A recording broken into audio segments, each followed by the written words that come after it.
All right, folks, welcome back. Hope you've enjoyed your weekend. We're looking at the dollar index as our daily chart. This is the ICT Mentorship weekend commentary and lecture. So this is the dollar index daily chart, and as you can see, we have repelled away from that volume and bounce turn fair value gap, moves lower, and our eye is trained in right below here for our sell side liquidity pool. And the market has, as I mentioned the last time in midweek review, we were accumulating more shorts in here, in between these two reference points here, which was the old fair value gap. Accumulated in there, displacement to the downside.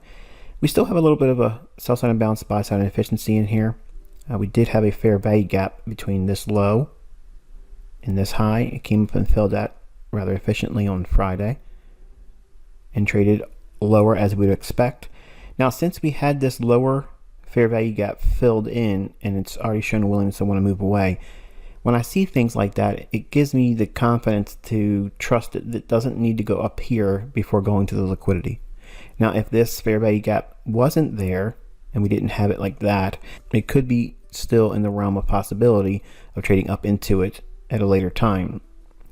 But because we had this imbalance filled in and it's already shown a willingness to trade below the low here, then that to me warrants a little bit of confidence that it's most likely going to go to this low here for the sell side before returning back up to here, if at all. This shaded area here is also a weekly buy side imbalance, sell side inefficiency. So that's another reason why I've been favoring this level here. So if you've been ignoring your weekly chart, put your dollar index on a weekly chart and you'll see this range rather clearly in the form of a buy side imbalance, sell side inefficiency. In other words, one big up green candle in between two candles that frame it out as a fair value gap. And below that we have a sell side liquidity pool here, which if we get really animated, it could drive down into. But before we get to that, we have this bullish order block. So if we trade below this low and we hit here, that might warrant a rebalance higher if there's like a sell side imbalance, buy side inefficiency between breaking this low and trading to this order block. So that might be something in there that sets the stage for a bullish up close day or days. And then if it wants to continue lower, it'll do so after that. But I'm just watching this level here as a means of potentially slowing down any decline on dollar. Not that it's going to cause a reversal. That's too early to tell. That it can, obviously, but I don't see it yet. So I have to see what price is doing as it hits that level and what time it hits that level. So that's all part of the forecasting element to analysis. We can have scenarios in our head as to what we would like to see, but we have to still wait for the candles to paint to make a decision on how we're going to frame risk. All right, dollar index is our hourly chart, and this is that bearish order block on the daily chart, and we have that fair value gap here. Traded up into that, broke lower, came back up into the bearish order block, traded lower, bearish order block again, trades up into it, and then trades lower. We do have sell side liquidity pool resting below these relative equal lows. Then the sell side liquidity here relative to that old daily low, as I mentioned, and this is the beginning or premium high of that weekly buy side imbalance, sell side inefficiency. So overall, I think that we're going to continue. That's what I'm expecting. We opened up the week on last weekend's commentary. I stated I would favor a weaker dollar, higher foreign currency. I reiterated that on midweek review on April 14th, 2021. I stated that I'm still favoring the lower dollar, higher euro, higher cable. And I'm sticking with that until we get down to here. And how we trade at this level and what time and how it's done in terms of delivering price there will help me to determine whether or not I'm going to remain bearish at that point or expect a deeper retracement back up into the imbalance here, as mentioned on the daily chart. All right, here's the euro dollar daily chart, and I said we would be drawing up into these relative equal highs. We did that on Thursday and on Friday. Not as much as I would like to see, but it still could potentially trade higher. We have the remaining balance of the sell side imbalance, buy side inefficiency between this candle's low, this candle's high. So that's that shaded area here. Okay, so I didn't want to put more lines on than it's necessary so that we can keep things clear. If we need to retrace lower, I'm watching this order block here. That should cap any downside. In other words, if we keep these highs intact and we start off on Sunday money trading lower, I'll be looking for this level here as a potential reversal point that would then send us up into this level here. But I'd rather see it not do that. I like to see the dollar stay heavy. That means remain bearish and unwilling to make any serious rallies intraday and up closes on the daily chart. All right, here's the euro dollar hourly chart. And we do have that sell side liquidity pool resting below these lows. Market consolidated in here and then finally expanded up. This is that order block on the daily chart. I said if we do trade down for a retracement, that's the low I'll be watching. And we have relative equal high. So I'm looking for this to want to continue up on Sunday into Monday. And we'll see if we get that. I'm favoring that on a continuation, higher foreign currency, lower dollar. All right, British pound daily chart. Now, if you recall on Wednesday, I said that at that time on Wednesday, I wasn't sure if it was going to go higher or lower because we had a sell side liquidity pool and a buy side liquidity pool. And it could go either way. And I wasn't sure, to be honest with you, what it wanted to do first. But I did give you a very specific level that I thought was favorable. Now, while I didn't give you a very clear, this is what's going to happen with cable on Wednesday into Thursday, because I said I didn't know, I was waiting for more information. We had a buy side liquidity pool and a sell side liquidity pool that could have gone either way. And you have to wait for more information. And what information was I waiting for? Now, obviously, the best scenario is to buy when the market goes into a deep discount and attack a premium level. That means I wanted to see price go lower to pick up more orders and then go higher. What was I reaching for? What was my ideal scenario for an upside objective? I actually gave you that in the video on Wednesday, and I'll make a mention of that in a couple moments. But it's important to remember that sometimes when we're doing these midweek reviews and or weekend commentaries, the markets aren't going to be perfectly lined up with when I'm going to speak to you. So there's going to be times where I just don't know. But I'm going to give you what information I have and what information I'm utilizing for the weekly range. So what I'm looking for, what draws on liquidity I'm looking for, what things I don't want to see, what things I favor seeing than not seeing it at all. So that's really the core of mentorship. That's the experience factor that I'm lending to you as a student of mine.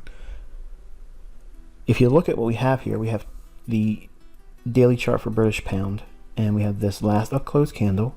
And originally I had the opening price and the low extended out in two lines. And ultimately I'm just going to use the opening price here, which is the daily bearish order block when we're using the opening price. And down here we have the last down close candle, which is the ICT daily bullish order block. And I'm only framing it on the opening price, extending it out in time. With these two reference points here and this old high right there, those are two reference points on the premium side that are going to be most salient. And if you drop down into hourly chart now, here's the hourly, and you can see how the market traded on Monday. And remember, we started the week on Sunday with commentary that was bullish cable, bullish euro, bearish dollar index. So the week starts right on Monday, trading at the low. It rallies, comes back down in, optimal trade entry, trades back into a imbalance. So buy side imbalance, sell side efficiency is effectively rebalanced here with optimal trade entry. Then it rallies up through relative equal highs, trades to this level here. And on the 14th, we kind of like tread water. And I wasn't sure what it was going to do. And I mentioned that I would have liked to see it go down in and close in some imbalance, but not entirely, and then trade higher. So the bias was still bullish, again, with the weaker dollar in mind and higher euro. That kind of like gives a slant to cable. While I didn't have the actual setup I was looking for, and you can see that we did continue into the 15th, where it was still questionable as what it was going to do. It was just really mixed. It wasn't offering a whole lot of opportunity one way or the other. Then finally we had a displacement. What did it do? It dove deep below the relative equal lows here for sell-side liquidity and dug into that daily bullish order block. Okay, remember I showed you on the daily chart before we dropped down to this time frame. This is that last down close candle, and I was using this level transposed to the hourly chart. Also, we have the rejection block, which is the lowest down close candle price here. Extend it out in time. Look at the beautiful symmetry of that. Last down close candle. That's the overlap right there with that closing price on this candle. Very, very nice. Yes, we have that little bit of a tail, but that's not that big of a deal, is it? The bulk of the volume's in the candlestick's body. We have that here. And the market accumulates and rallies. Attacks the buy side liquidity here. And ultimately trades up to this little area right in here. What is that? That's our buy side liquidity pool and the remaining balance of this fair value gap. Now, if you're not paying attention in the weekly commentaries and making notations as to when I'm saying certain things, you'll miss what I mentioned at the 54-minute mark on your video, April 14th, 2021. I said that this is the area I'd like to see it trade up to. I favor that. I think this is a good area where it's going to draw up into when the market was on the 14th here. Now, when you see that and go back and listen to the video, you'll be like, oh yeah, it's right there. But when it drops down to the deep discount and it starts to rally, that's when you're really going to focus in on this level here. But while it's in this consolidation, it's just a likelihood, not that it's going to absolutely do it. So when we're looking for weekly highs and weekly lows, just like daily highs and lows, they are high probability levels of liquidity. That's what I'm trying to teach you. That's what I'm trying to give you examples of each time we spend midweeks and weekend commentaries together. And even though it's daily log entries, I'm trying to train your eye and by repetition to see these types of things. So if we were looking at price just right in here before this high was even formed, in other words, from this down close candle to the right, pretend that wasn't even on the chart, and this was the only candle that was the furthest on the right hand side, this up close candle here. If you were asked by me, where are the relative equal highs or clean highs, your eye should readily jump to this level here and up here. That's exactly what I was talking about on the midweek review. Now again, I'm not trying to pat myself on the back and act like I'm smart. I'm just saying that I gave you this level here, and I readily admitted on Wednesday I didn't have a clear setup because there wasn't enough to work with. But when we see the market drop down into a deep discount, into a discount array like a daily bullish order block and a rejection block, and it starts to move higher, then you can reasonably expect to see things like this pan out. The market rallies up. We have a redelivered rebalance, which is this up close candle's high. The next candle we trade up and then come back. The next candle we trade up through it. And the next candle we trade up and come back. And that low and this high frames the redelivered rebalance. So this candle here and this candle here, we take those completely out of the equation and we go right to this low and this high, and the market trades down into it, and we treat it just like institutional order flow entry drill. The market rallies from there and goes higher. Now this is going to be important when I teach you the lesson in this weekend commentary, which is going to be focusing on micro market structure and the significance of 10 pip ranges.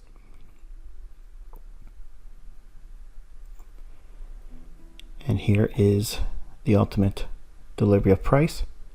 Again, that buy side liquidity pool, the fair value gap, and then we punched up into that right before the closing on Friday.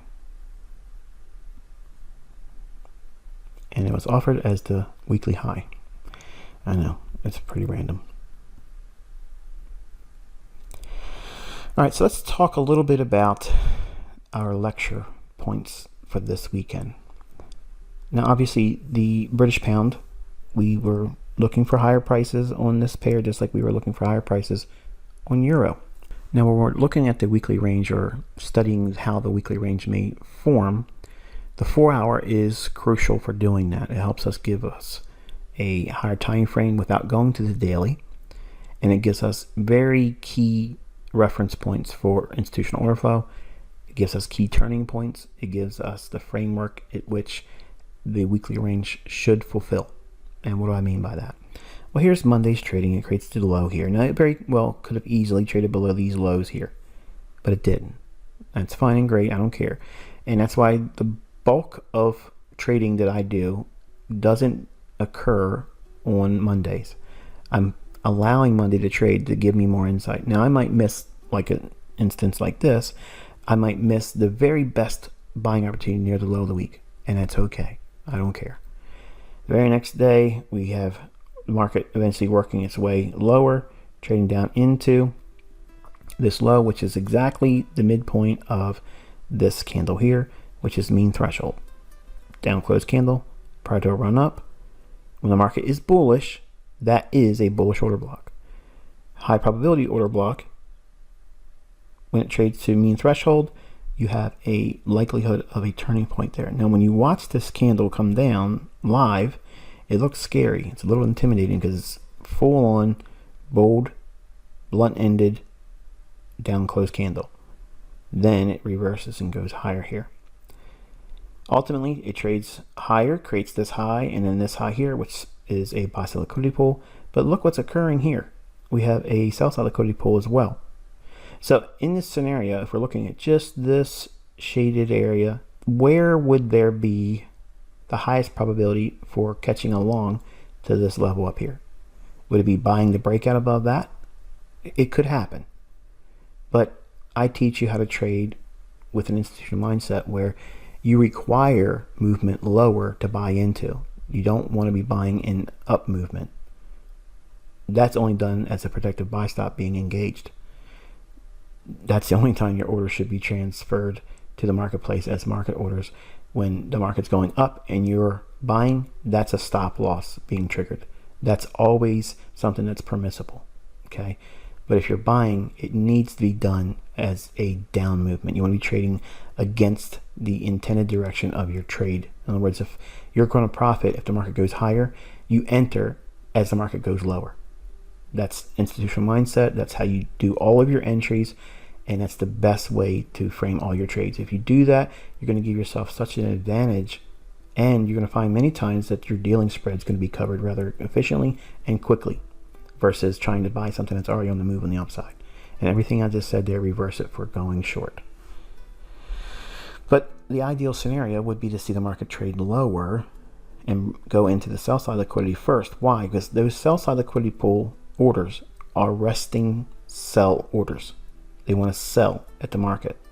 And if you dive deep in there like that and into the daily bullish order block, it's really allowing the market to accumulate new long positions with a very rich pool of liquidity of willing sellers at a lower price.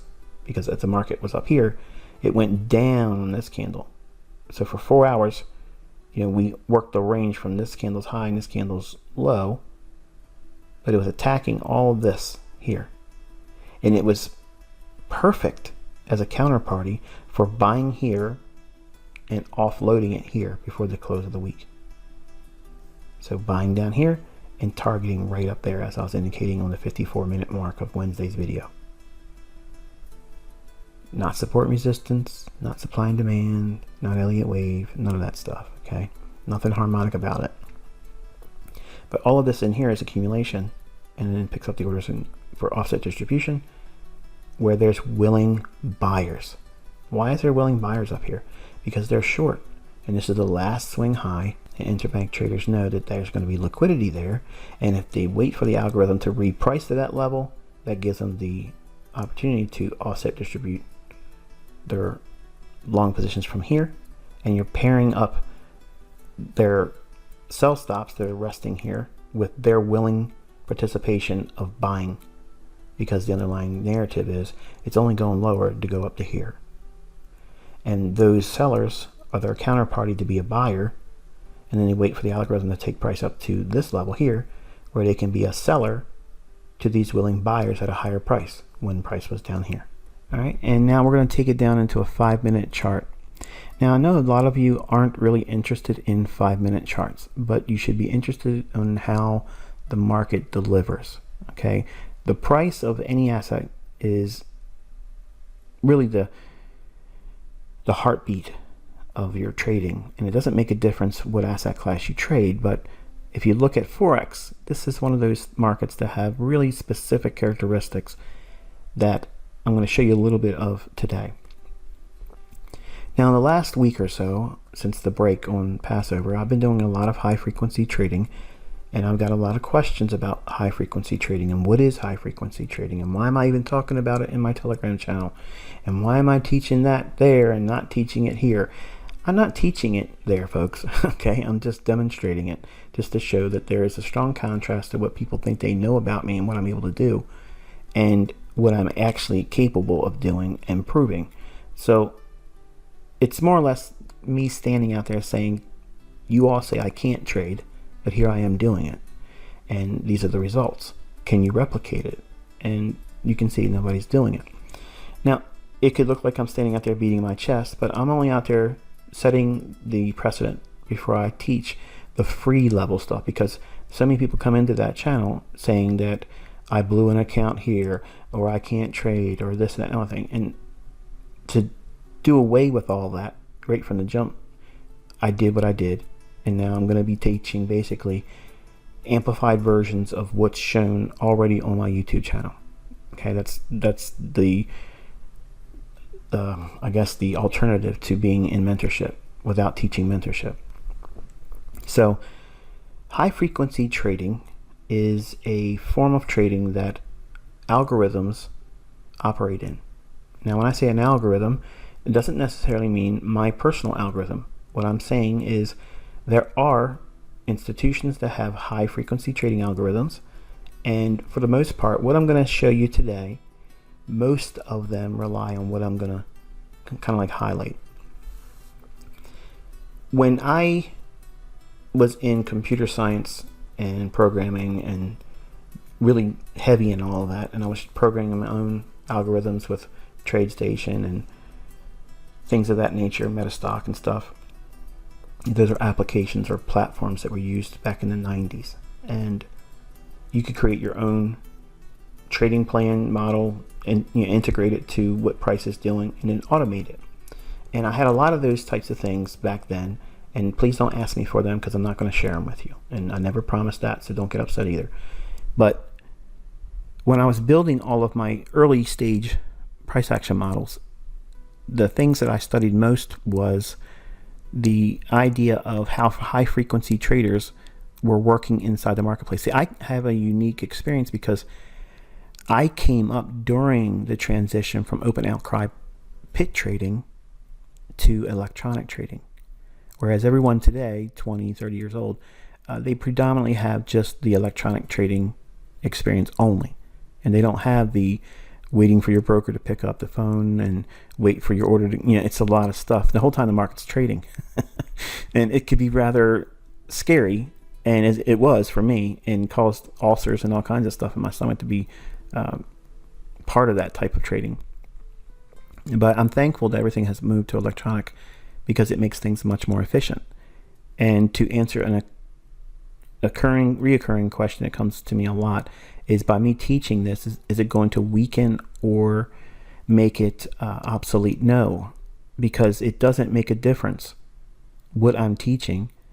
The markets are going to do this because this is how the markets have to deliver.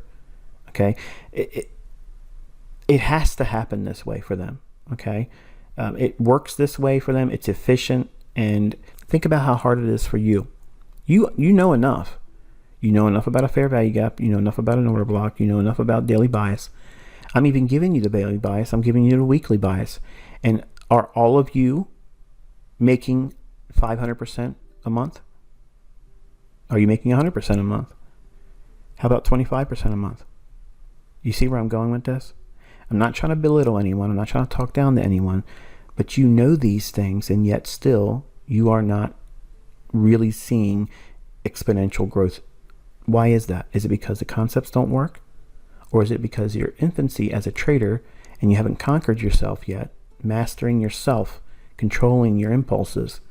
Some of you that just came in the recent group did not listen and started with trading with funds that you should not have been trading with. specifically live money funds. You can't do that while you're learning. That's like trying to learn how to drive while you're drunk. Okay? It's not favorable, and the outcome's probably not going to be what you want. It's going to be the adverse side of things, not the best case scenario. So when you consider the things I'm teaching and how, yes, they're being tossed around on YouTube by people that have no idea what they're doing with it, and they're diluting the initial perception of it, so it turns people off. When they can't get anything off of it right away, they'll just abandon it. And they can use all my buzzwords, smart money concepts, institutional order flow, all of that, breakers, order blocks, all those things. Okay, they can talk like me and get people to listen to them and watch their videos, but they can't trade, and their students watching the video will never be able to trade with it. So go back to that initial question. Will this change because I have taught it? No. Because not all of you are going to be successful. And that probably sounds troubling to you. But I'm a realist. I've already had people quit. I've had over 166 people leave from the first group. They did not continue to this month. Now, I'm sure some of it has to do with frustration from not being spoon-fed a signal. Others probably got frustrated with the transition from one server to the next, or they just figured out that this is going to require much more work than they're willing to put into it. Later on, as you get deeper into the content, you might hit another wall for yourself, and you might think, yeah, this is a little too much for me. And you'll probably feel that in month 5. It's a lot. Then you might decide to quit. And that's completely up to you. Now, you are all part of this original 2021 beginning of the content, me teaching, the commentaries, the analysis, all that.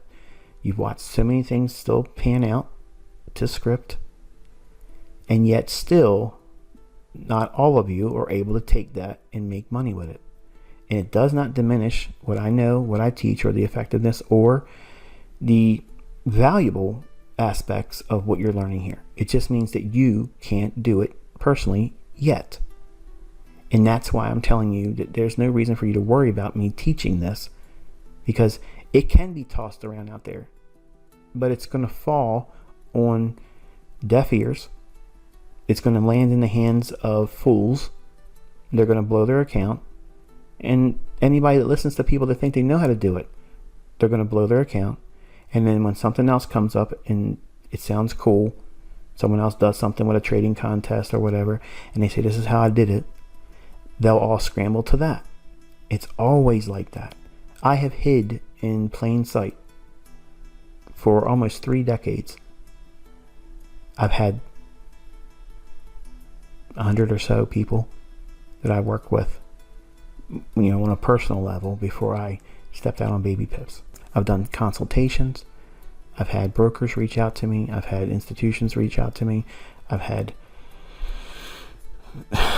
all kinds of corporations reach out to me over the years, and I've shared insights with them.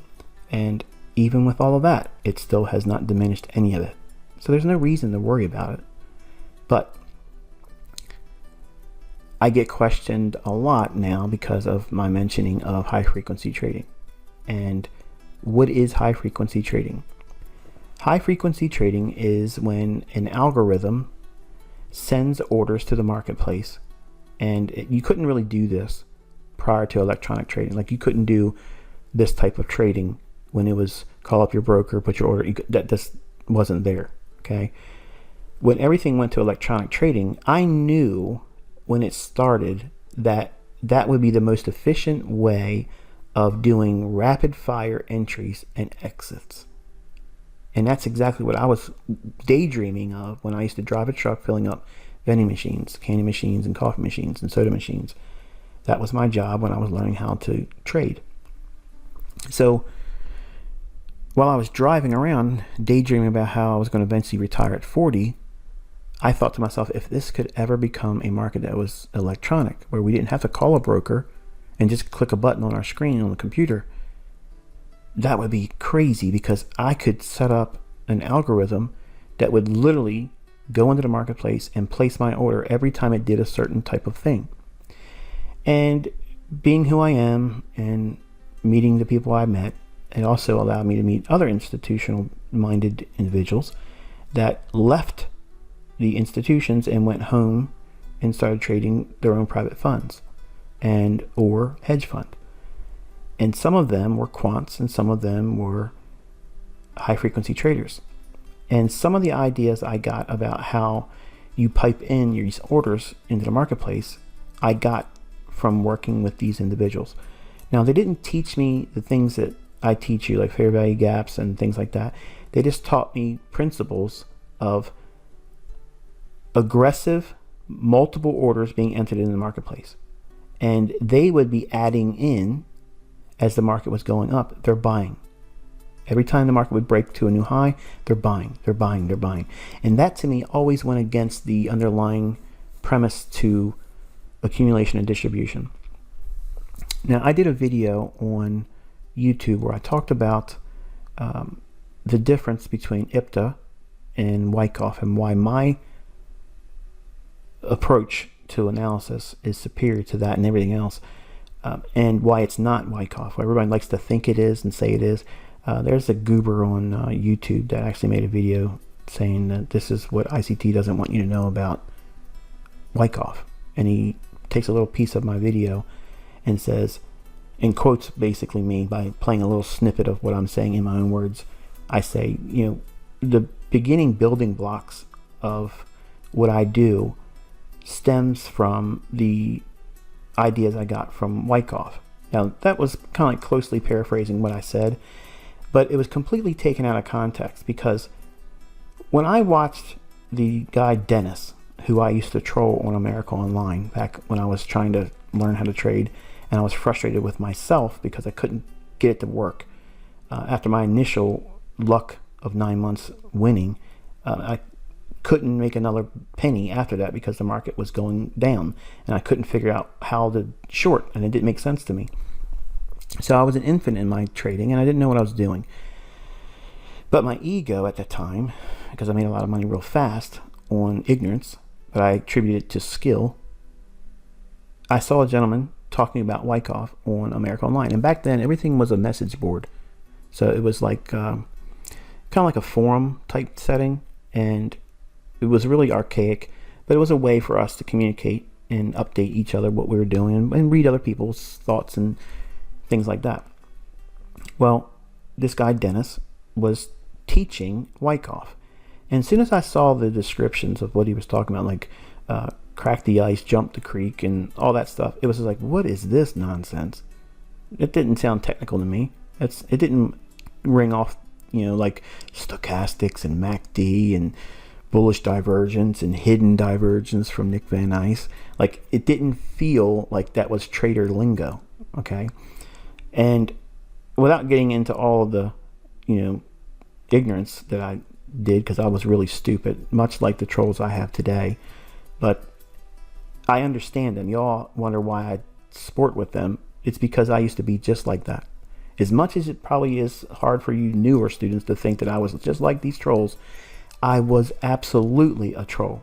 And what I was doing was I was venting my own frustration against other people, and I was just looking for someone to bully. That's really what it was, because I was not successful anymore after that first 9 months because I didn't know how to trade. So we're talking about 1992. Okay, so in the year of 1992, my first introduction to Wyckoff was this guy Dennis on America Online, and he was nobody. He was just like me, just putting up things on the internet, and he was trying to communicate and teach Wyckoff. Now, I guess it would have been better for him to just say, hey, here's the book I learned from, but everybody wants to be something insignificant, and he was trying to teach it. And I would go onto his message board and I would troll him. And back then you couldn't block anybody, you couldn't, delete anybody or do the things that people can do with social media today.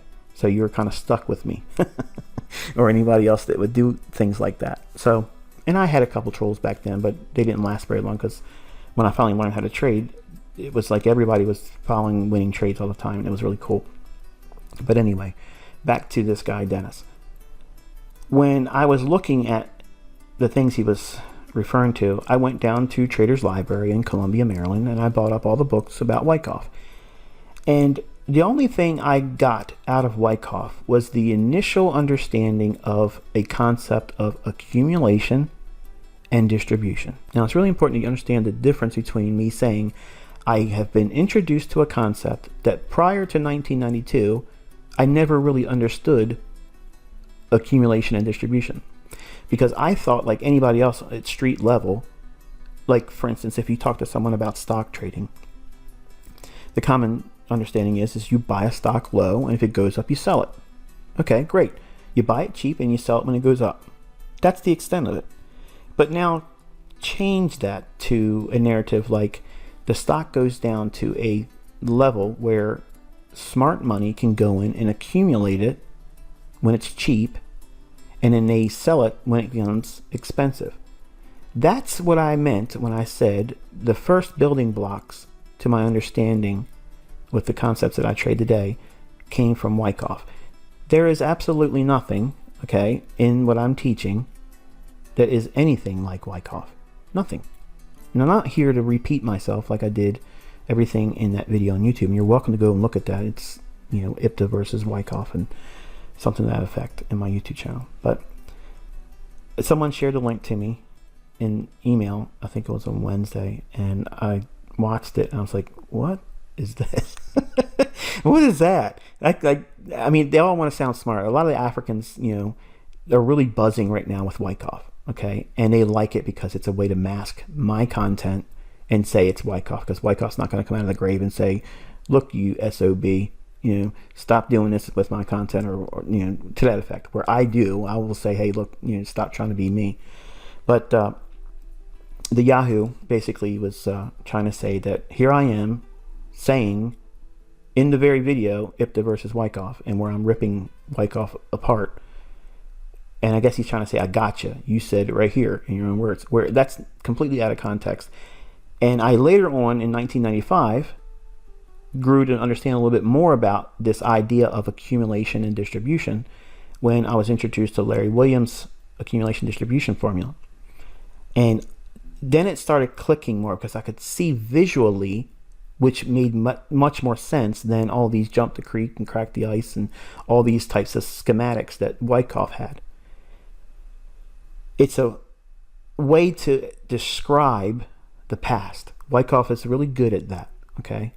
But I don't use any of those things to forecast the future, and you can clearly see it in my delivery of the content. There's nothing in those schematics that line up with what I teach. My market maker sell model, my market maker buy model is nothing like any Wyckoff schematic.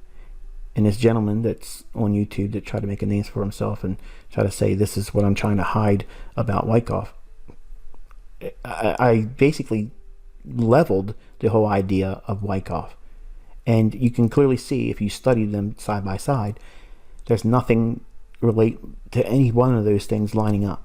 It just doesn't happen. But what Wyckoff introduced to me was this idea or notion of an accumulation and a distribution. What is accumulated and what is distributed? What is it? It's positions, and how you take from the have-nots and you accumulate from that. You're buying sell stops, you're selling to buy stops. Now, Wyckoff doesn't necessarily come out and say those types of things, but it gave me the idea of understanding accumulation and distribution. I immediately discounted all the mumbo jumbo schematics because, again, that stuff is just a way of explaining, like the news does the day later. How are you going to benefit from that? That's why they only tell you the lottery numbers from yesterday. They don't tell you the winning lotteries tomorrow number. They don't tell you those. They tell you what already happened. They're like newspapers. They tell you yesterday's news, labeling it, and everything's hindsight in 2020. And it's the same excuse I always say about that type of style of trading.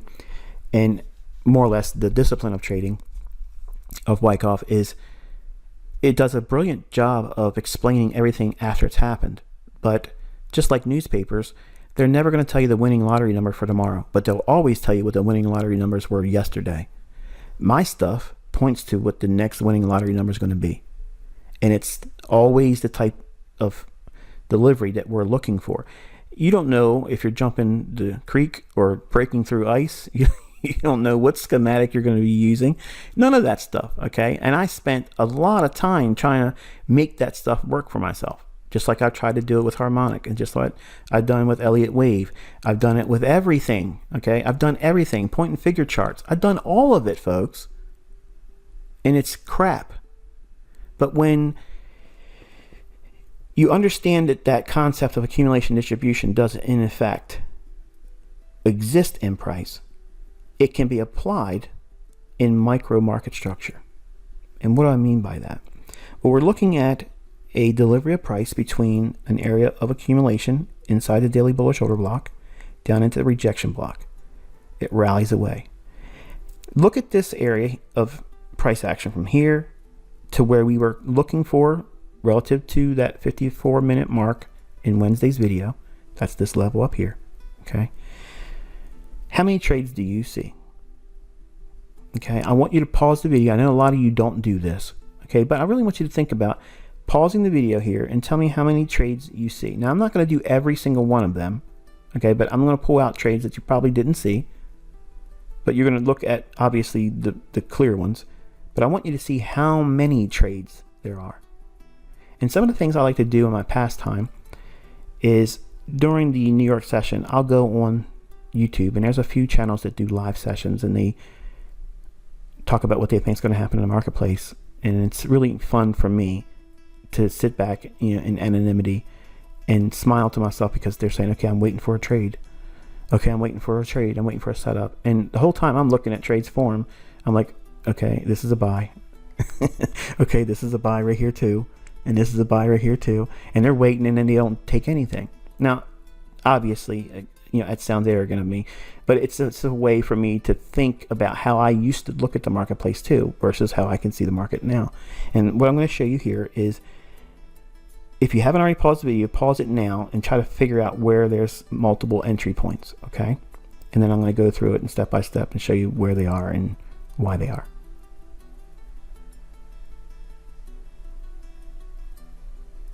Still, some of you just don't pause it. All right, so the first one in here is going to be obviously framed on a 10 pip delivery cycle. So I have every 10 pips in here from this low forming up to the high where we're anticipating price. Now I want you to imagine for a moment a high frequency trading algorithm, how they would go in and trade. Now I'm going to show you what the majority of them do. Okay, and if you catch the right side of the marketplace, it can be wildly profitable for them to pyramid positions and build it up. A lot of them do 1 1 1 1 1 1 1. Some of them start with a big position and go lower and go lower and go lower in size each time they go in. Others, and these are the ones that usually crash and burn, they start with a small position, they build bigger as they go. And that to me is foolish, but there's a lot of gamblers out there. They want to get rich real quick and try to make 1 year of trading a whole lifetime worth of income, and that usually doesn't work real well. But if you look at how every 10 pip line here, there's a storyline that's occurring, and you may not necessarily see it right offhand, but I'm trying to explain a little bit to you. But first, just know that every time price takes out a swing high and it trades through it, a high frequency trading algorithm would take that as a buy. So in other words, this swing high here, they would be buying here on a stop. If it takes a run above this high here, they're buying it there on a stop. When this high is taken out here, they're buying it on a stop. When this high here is taken out, they're buying it on a stop. When this high here is taken out here, they're buying it on a stop. When this high here is taken out, they're buying it on a stop. When this high here is taken out, they're buying it on a stop. That means as soon as it trades there and goes above it, they're triggered in a new long position. Now right away, that's a lot of positions. a lot of entries, a lot of setups, a lot of signals. I don't like to trade that way. Okay. One of the things I like to do is use the things I've already taught you. And the first one is this right here. You know what this is. It's a fair value gap inside of a bullish order block. Now I'm buying when it trades down into the order block at a discount relative to this high, this low. We're below midpoint or equilibrium, and we're at a discount, and we're at a PDA rate. It makes sense to go higher. I would be buying right here. Now, what I'm looking for is how price is going to run to the next level 10 pips higher. Whereas prior to this run in here, we went up, down, rallied through this high, and now as it retraces, I'm going to catch that entry here. Now what I need to see is I need to see the previous high, which is this high here. I need to see that broken. Just like the high frequency trading algorithms, they get long here. I'm waiting for this imbalance to fill in, and then it retraces lower. I'm buying there. Once I buy that, I need to wait for this high to be broken through. It does. It trades to the next 10 level. Once that occurs, I can take this next trade if it trades to another 10 pips higher. So I'm working inside of 10 pip delivery cycles. The market trades back down into another fair value gap right here. I can buy again. The anticipation is we're going to trade through this threshold of 10 pips and go to the next 10 pip marker here. Then once it trades there, I can trade another discount array, which is right in here, another fair value gap, trades down into institutional order flow. I could be a buyer there. What am I waiting for? I want to see it trade up to the next 10 pip level. There, it does. And it trades lower, trades into this level here, which is what? Redelivered rebalance. This level here, redelivered rebalance. So in other words, we have all these candles back and forth on that 15-minute time frame. So that cancels out all of this area in here until we get trading down into this level. Now we're at a deep discount, and this candle is what? A bullish order block. So now we're at a deep discount. We've taken out a swing low, which we haven't done that any time in here. So we have our first stop run. Swing low, short-term stops, tagged, back to the order block. So now I can be a buyer here. The algorithms that trade on a high frequency basis, they're going to buy above this swing high. I'm entering down here. The market rallies back up, trades above the high. For high frequency trading algorithms, they're going long there. I'm already long down here. Price trades up to the next 10 pip delivery cycle, and then drops back down into what? Redelivered rebalance on that 15-minute time frame. This is your next buying opportunity. Then after that, the market rallies, goes to one cycle of 10 pips higher, but does it break the previous high yet? No. Does it trade up to this one here? No. But is it dropping down into a level where it would be likely to deliver a low risk entry? We have a fair value gap here, and this is probably going to be the last opportunity for me because look where we're at trade wise in time. We're in that hour where profit taking is, but has it traded to our level up here on that 15-minute time frame, an hourly chart? No. So this right here is a trade I would take, and it gives you two opportunities to do so. Buy, and then finally it runs. You can't take any more trades after 11 o'clock because that closes your 8:30 to 11 o'clock New York session, trading window. That's not our New York kill zone, which is 7 to 10, because you understand what that is. But we have the 10 o'clock to noon profit taking London close time period. So we don't really want to initiate any new long positions because generally that's the time when the market starts squaring and they don't want to hold those positions, or maybe you'll get retracements. But it's Friday, so they're likely to take it up into our objective for the weekly range. So this is your last high probability entry, and you have to hold on to whatever you got, all these positions in here. So you have 1, 2, 3, 4, 5, 6, 7 trades. 7 trades during the New York session. Well, not all of them, but you have these 2 here. And then why is this a deep retracement? I failed to mention this earlier, I apologize, but this deep retracement is occurring where everything else is just a steady run up like this, real tight and delivered. This occurs because what are we crossing into? 7 o'clock.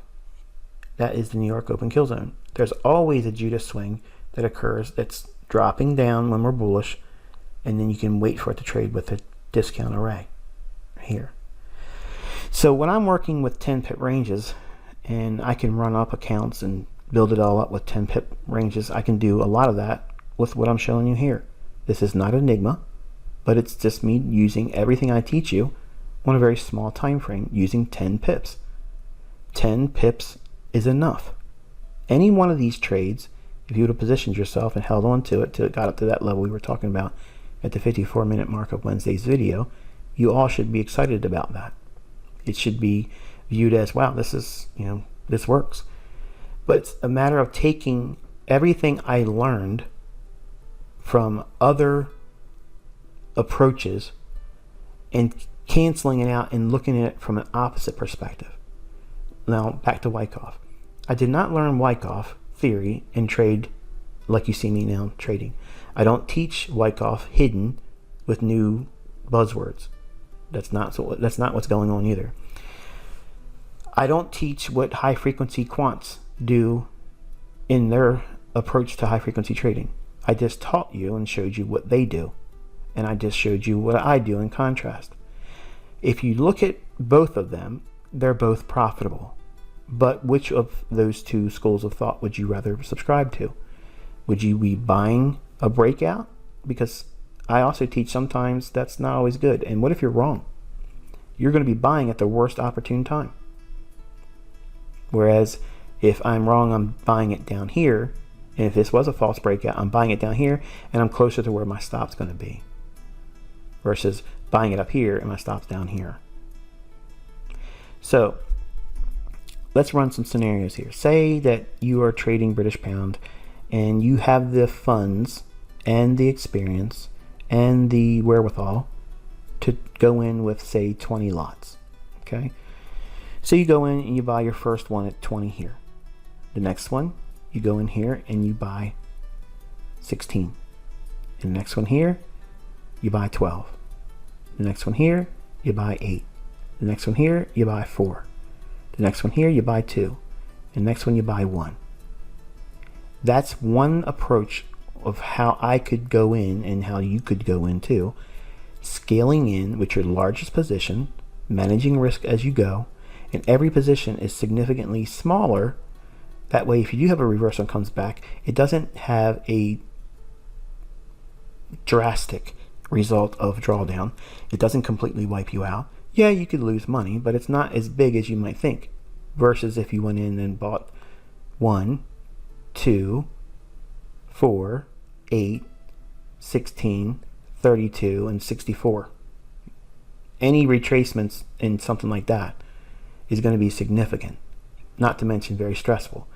That's what I was doing in commodities in my first year. And while it was great when I was right, when I was wrong, I wanted to crawl under a rock. It was bad. It was really bad. And sometimes in certain trades, I had just luck on my side because it could have easily wiped me out. When I had a lot of money in the account, it could have easily wiped me out in that one trade. And when I mean wipe me out, like wipe me out and owing broker money. Okay, that's the way it worked back then, where you have the protection of, okay, I'm going to trade on full margin, no stop loss, and if it kicks me out because of margin, at least I won't be broke. You have the ability to do that today. We didn't. If you went past, your stop because the market traded through that, you eat it. That's the way it was. There was no, you went below margin. That occurs, but they have to see that you went below margin. Then they have to pull up your account. The whole time the market's still trading. Then they go in and they close your account, usually a much later time than you want it to be done. So what I'm showing you here, in case you've missed it, is that the market tends to work from one level to 10 pips higher or lower, but when we have institutional order flow in our favor, in other words, we're bullish, what I'm looking for is a run above a swing high, and hopefully it makes a run of 10 pips. Because The algorithm that delivers price likes to see 10 pip delivery cycles. Now, that is not to mean that it's always going to be step 10 pips, come back, retrace, 10 pips, step, retrace, and run 10 pips more. That's not what I'm not saying that or suggesting it in any way, shape, or form. But I'm always studying price in the scope of 10 pips like this, because it offers me a greater understanding of order flow, and it also gives me opportunity to get in trades that would otherwise be missed by the average person. Even a skilled trader that's been trading for a while would not see these entry points. It doesn't register to them. And if you start looking at your lower time frames and stripping the market down like this, you'll start seeing things that have been evading you all this time. You'll also start to see maybe the infancy of your model becoming flesh. You'll be able to see things that, wow, I like that setup. This one makes sense to me. And you'll also start seeing where you're looking at things incorrectly. And that was painful for me when I was coming up, because I started seeing things where it showed my weaknesses. And I didn't want to see that. So I put off back testing, because it made me realize that the things I treasured with stochastics and continuation patterns, classic retail theology, I was wanting that to work for me, because I invested so much time. I did not want to abandon it. I didn't want to feel like, well, I'm throwing it out, throwing the baby out with the bathwater. I put time into this. I want it to work. I don't want to fail. Well, at some point you got to realize that sometimes you have to realize that some opportunities are cleverly disguised impossibilities. Now, I don't like to say things that would be discouraging, or say you shouldn't do this or you shouldn't do that, because I know most of you have a lot of respect for the things I'm saying, but I want you to respect this and hear me. Retail theology is going to doom you if you stay with it, because it warps your perception and you will always look at things upside down. It's designed that way. All of the things that cause the markets to reprice how they do, it goes against 80% of that stuff. Now, why not 100%? Because some of those things are going to line up, because they have to keep people wanting to come in to the game. And that stuff, okay, is what we like to capitalize on. And I don't have any remorse for those traders that fall victim to that. They knew the risks when they signed up. They understand the risk disclosures. They signed an agreement stating they understand that they can lose their money. It doesn't make a difference if they lose it all or a little bit. They understood, just like you did and just like I did. Every time I opened up a live account, I understood. It was not without understanding on my part that I have the possibility of losing all of my money. I knew that. Each time, I knew that, just like you do, and knew, and maybe you suffered a blowout of accounts. And maybe you learned something from it, maybe you didn't. Having empathy for other people in trading, I have that for my students, but I don't have that for anyone else. I have a predator mindset. So all of you are part of my brood, okay? You're my pack. And I try to be alpha and give you what you need to eat, give you what you need to hunt, and also tell you this is beyond your threshold. Don't do this. You stay within your lane. And if you do that, you'll be in a good standing with the pack, and that means you will be able to be around to eat again. Some of you want to run independent, and you want to be lone wolves, and you aren't ready. And then the prey that you're trying to chase eludes you. And then you come back to me and you say, why is this happening? And I tell you things like I've told you in this video multiple times throughout the year, and you don't want to listen to these types of messages. So you have to submit. You have to submit to this stuff, because if you don't, you won't learn. But if you hold fast to things that haven't been proven effective consistently, then you're going to fail.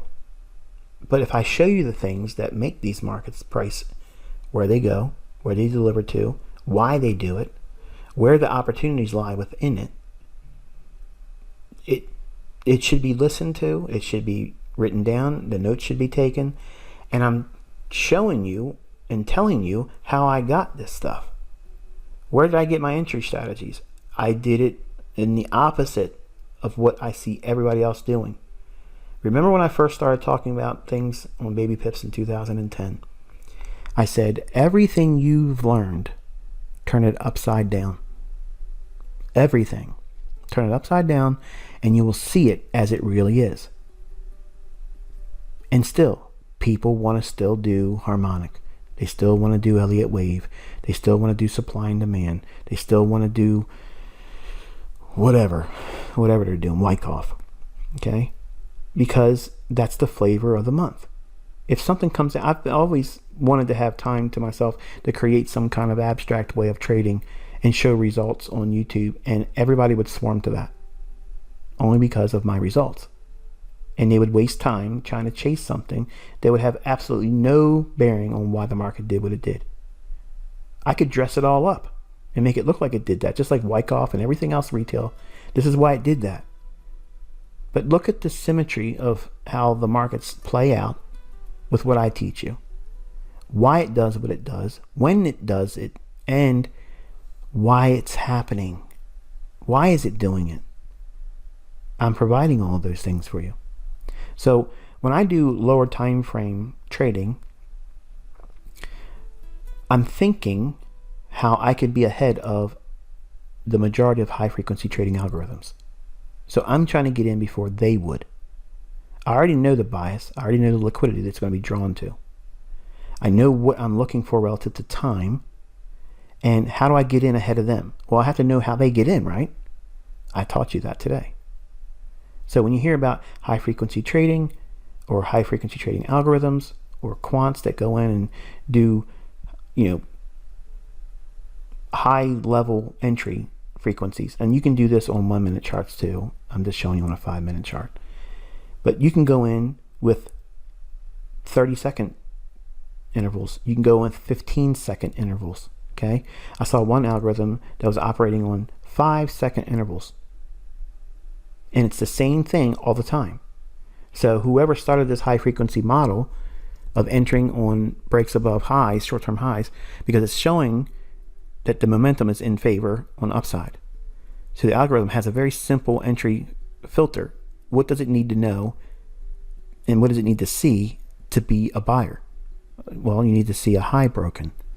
And you leave that algorithm running on a day that you're bullish. And every little short-term high, once it breaks it, you're in. And it does it all day long. And if you shorten it down to a lower time frame, like a 5-second interval, like you can get in there and have dozens of entries, rat-tat-tat-tat-tat-tat, and just keeps firing in there. Sometimes brokers, and this has happened to me back in the 90s, they would throttle me. And when I say throttle, in other words, it would bog down and I would miss my entries. And when everything went to electronic trading in the early stages of that, sometimes my algorithm wouldn't be allowed to get in all the orders it was trying to put in because it would be throttled. The broker would just requote, and that's how they throttle you. Now, you can get mad about that and say, oh, you SOB, or say this about that. But sometimes it's not necessarily a nefarious reason why it's happening, because maybe your algorithm is just Tommy gunning their server too fast for it to process. And that was, in my mind, what was happening back in the early days of electronic trading. I have since learned not to try to do too much of that, because when you do it and you're right a lot, they ask you to leave. They don't want to be a part of that. Okay, so just know that in time, as you guys learn more about this, and the more math inclined individuals here that do have programming capabilities and able to build models that are electronic and automated, just know that when you start framing these things, that these types of events will eventually happen to you too.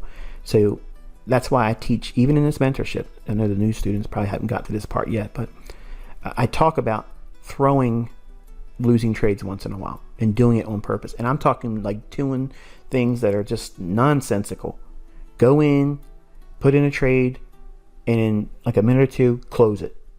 Even if it's moving in your favor, okay, just close it.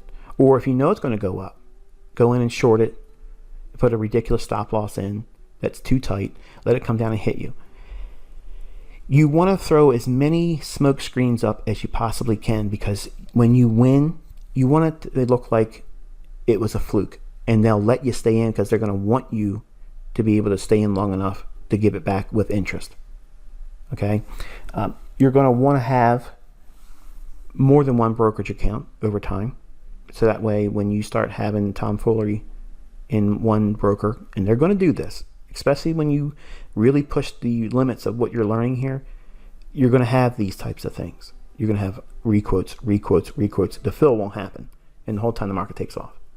So as you build more equity and you have more money, you want to open up other accounts in other brokerage firms. And you also want to create LLCs, okay? You want to create S-Corps if you're in the United States, and you can also talk to a tax professional. They'll help you with this. I'm only giving you basic guidelines. I'm not a tax person. I'm not legally in a position to tell you what to do with your money or how to frame a corporation. I'm suggesting that you do these things and look into it, so that way you can take advantage of all the perks and premiums that go along with it. But as you make more money, you want to create LLCs, and that way that's your identity when you open up the account.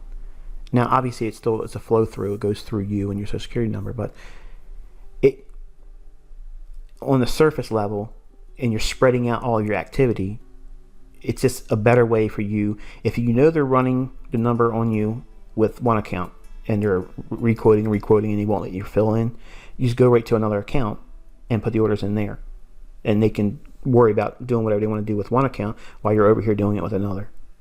You're still trying to do the same thing. In other words, I'm not trying to say you're buying in one account and selling in another. That's not what I'm saying. What I'm saying is, say you're trying to buy this market here, okay, and you tried to buy it here, and you're making money, and you try to buy in more here, and you got in, and then you try to get in here, and now they're requoting you. The broker's now playing funny money games with you. It's legal. They can do it. But the point is if you start seeing that occur on your next entry, don't use that same account. Go into another account that you have, either with that broker under an LLC or another LLC, or go in with an individual account from another broker altogether. So that way you're able to capitalize on all these positions. It's also good to have multiple accounts, because if you get caught with a broker that goes down, you can hedge in a position that you're in with one broker that you can't get out of. Like, for instance, consider what recently happened with Robinhood. I would never open up an account with a broker like Robinhood, but the point is, those individuals that were in that brokerage firm, if they had another account, they could have hedged. While they couldn't get out of their other trades, they could have hedged in another account. And that's really only the way you can hedge in the United States, because we're not allowed to do that in the same account. But I can hedge with multiple accounts. If I'm in a real big position and I'm building up a large position, and I know there's the likelihood of I'm going to have some retracement for a day or two, I can trade in that position negative to my original position that's larger in another account. I'm hedging. It's not in the same account, but I'm hedging that position. So these are all things that you want to be thinking about as you're developing and as you build more equity up. And when you're using models that build affluence, you want to use your affluence and your wealth effectively. And that means not putting all your eggs in one basket. And if you give your ability to make money in the markets to one brokerage firm, you're really asking for failure, okay? Because there's going to be instances where you can't get in the move, or you can't get out of the trade. And that's a very frustrating thing. I've had that happen to me more than once. So I've learned to have multiple accounts. That way, if you have an outage with your brokerage that you have a trade in, you can go in right away and hedge it with another brokerage firm. Yes, that individual account may suffer, but you can pick up the difference or some of that with another account, trading it appropriately by hedging. So I kind of threw a lot at you with this one, but I got a lot of questions over the last couple weeks, and I'm just now digging into them, obviously. But this whole notion of high frequency trading, and am I going to teach it? I'm teaching it, but you still have to know the things I've been teaching you all along anyway. All it is being shown on a lower time frame using the bias, and I'm just teaching you the elements of why I trade and enter way I do, which is not Wyckoff, and it's not what the high frequency trading algorithms do in the industry. I'm getting in before they do, because their idea is they want to be the first order that fills when this high is broken here on that candle.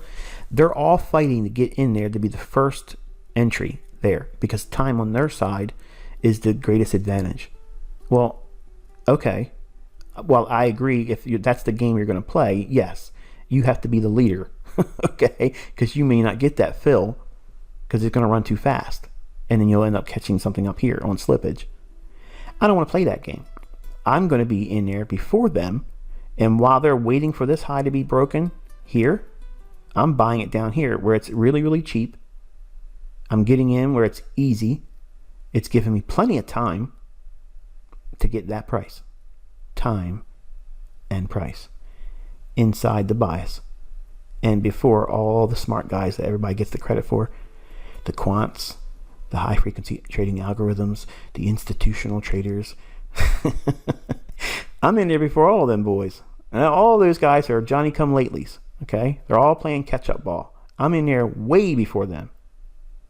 And that's why I'm telling you the things that I teach you, they don't know. They all use these little breakouts with momentum. They understand that this is a bullish day. I'm not saying that they don't know that. But their whole methodology about getting in is buy on strength, or sell on weakness when it's bearish. I need to be buying at a discount even when it's bullish at logical levels. There's an inefficiency here, and this is an order block with a change in the state of delivery because of the crossover into New York Open. That's why you expect this retracement. That's why you expect stop running, because all this in here, anyone that's long from London, they're going to be ultra aggressive at having their stop losses below any short-term swing low. And look what it does. Whoop, right below there and there into the order block. After 7 o'clock, that's your Judas swing. Then rallies. Then you go into redelivered rebalance. That starts with the framework here on a 15-minute time frame. If you go back and look at what I showed you on Friday's daily log entry, you'll see that redelivered rebalance, the ranges. We trade down into here for another buy, and then this is your last entry point using how I teach it, and the high frequency trading algorithms would be entering on this candle as it breaks above this high, and they'd be long there and trying to reach for whatever the daily range objective would be for them. So that's the skinny, if you will, or the inside track to high frequency trading, and how I beat these quants that go in and try to buy, on high frequency entry points. But they're buying strength, they're buying short-term breaks above highs, and that's the only strategy they're using. And they're doing it on every time frame. They're doing it on 3-minute charts, they're doing it on 1-minute charts, they're doing it on 30-second charts, 15-second charts, 5-second charts. Okay? It's all the same strategy, and they're all fighting to get in to be the first one when it breaks these short-term highs. And there's a better game in town, and it's mine. And it's always buying it on the inefficiency, and before they're all rushing to get in here, I'm already looking down here. I'm getting the better fill. I'm getting in ahead of all of them. I don't need to rush. And if it never trades down to my entry point, I don't care, because I know there's going to be another one later on. They're just like buses, folks. Just sit back and relax. There'll be another one. And here you go. Now, there's other trades in here. And if I was honest with you, looking at this low right here, up to this high right here, Enigma has 32 entry points, all in this swing here.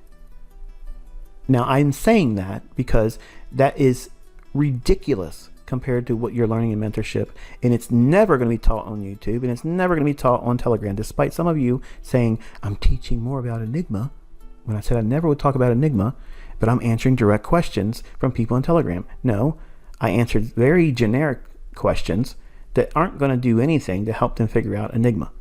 32 trades. Okay, there's 32 trades in here. And it has nothing to do with fair value gaps. It has nothing to do with candles. So I'm only saying that so that way some of you in here that are getting all bent out of shape because you think I'm doing something more over in Telegram than I'm doing in here, you need to settle down, okay? I know where my obligations are, and I know how disrespectful that would be. And plus, it's mine. I'm not teaching it to any of you. I'm not teaching it to Telegram. I'm not teaching it to YouTube. I'm not teaching it to any of you in here. That's mine. That part is mine. That's for my family. But there's a strong contrast, isn't it? There's 32 entry points in this run from here to here. And that's how I can run up small accounts and blow it up and just keep building and parlaying it bigger and bigger and bigger. But if you want a layman's approach to high frequency trading, you just apply what I've been teaching you. And on a lower time frame basis, here's an entry point at a discount. This is the target or terminus. This is where I told you on Wednesday the market would likely draw up to. So from here to there, where are the buying opportunities? Well, here they are. These are the most high probability entry points because it's relative to time. London, New York, London close caps the daily range for probability. It does not mean that that's going to be the end of the daily range. It's not going to go any higher. No, I'm not stating that. I'm saying the probabilities are capped during 10 o'clock to noon. And then everything after that is just usually a run up and continuation of what's already been given as an opportunity. In other words, what I'm saying is, in layman's terms, is between 10 o'clock and 11 o'clock, that's usually your last entry point. That's why I taught, even on YouTube, that you can take a trade with optimal trade entry between 8:30 in the morning New York time to 11 o'clock New York time. That 11 o'clock window will protect those free level students. If they don't take any more trades after 11 o'clock, they won't get hurt. That's why I taught that way, folks. That's why I didn't teach 7 to 10 the New York Open Kill Zone. Even though they've been taught that in free lessons in the YouTube channel, I taught them to use 8:30 to 11 because it forces them to stop taking entries at 11 o'clock. Because anything after that will probably hurt them. So, again, I'm trying to not only educate you this time, but also correct those of you in this mentorship that are getting a little unruly, thinking that I'm doing something that I should not be doing, and I'm giving, the meat, and the dessert to those undeserving that did not join mentorship, when that's not true at all. Hopefully it got your gears turning, if you will. But there also are going to be days where you have these real big strong runs, and 10 pip increments won't be factored at all. You'll have a big run up and it'll cross 20, 30, 40 pips, in a series of 1 or 2 candles, these big runs. That's something entirely different. And we'll cross that bridge when it's time to cross that bridge with your teachings. But everything I've taught you in the mentorship is seen here. Time, power 3, entry strategies, accumulation and distribution, real accumulation distribution, not Wyckoff accumulation distribution, not Larry Williams accumulation distribution, but real accumulation and distribution. Accumulate long, accumulate more longs, accumulate more longs, accumulate more longs, accumulate more longs, accumulate more longs, accumulate more longs, accumulate more longs, and distribute those longs where there's willing buyers at a high price. Now also take a closer look. Right in here, 10 o'clock, that's that New York Open Kill Zone. That's your redelivered rebalance. That's why you have this retracement. This is the beginning of the New York Open Kill Zone at 7 o'clock. That's why you have that deep retracement. 138 big figure. If we trade up through the 138 big figure and it's still bullish, how many pips can it go? 10, 20, 30, and as much as what? 40 pips. Almost got there on this chart, but you saw right before I got to this point, I did a quick slide and showed you that we did in fact trade up to 130, 40, and a little bit above that. So there's your 40 pips protocol once it trades through a big figure. That's algorithmic, folks. That's a signature that tells you that these things run with a macro. They do similar things most of the time, not all the time. Why? Because sometimes there's manual intervention. Sometimes a man or woman go in and they change things. And then you'll see these real big drastic prices of pricing lower or higher. That is manual intervention. That is not a vacuum of buyers or a vacuum of sellers and there was no buyers or no sellers and it just crashed down there. No, it is never ever happening. That's why you hear these things about, oh, this was a fat finger, or they tried to put this kid over there in the UK, he was the reason for the flash crash in the S&P. Man, that is crap. That's bogus. That's not what's going on. Anybody that sits down and studies the logic that I'm sharing here will see it for what it really is. And it does not matter if you choke on it, you don't like it, you don't agree with it. It doesn't change the facts. It doesn't remove the stain of truth that it has. Because you can't wash it out. You can't rub it off with Ajax, and you can't get it out with bleach. It's the truth. Whether you like it or not, learn to love it, operate in it, because this is what makes you rich. Until I talk to you next time, be safe.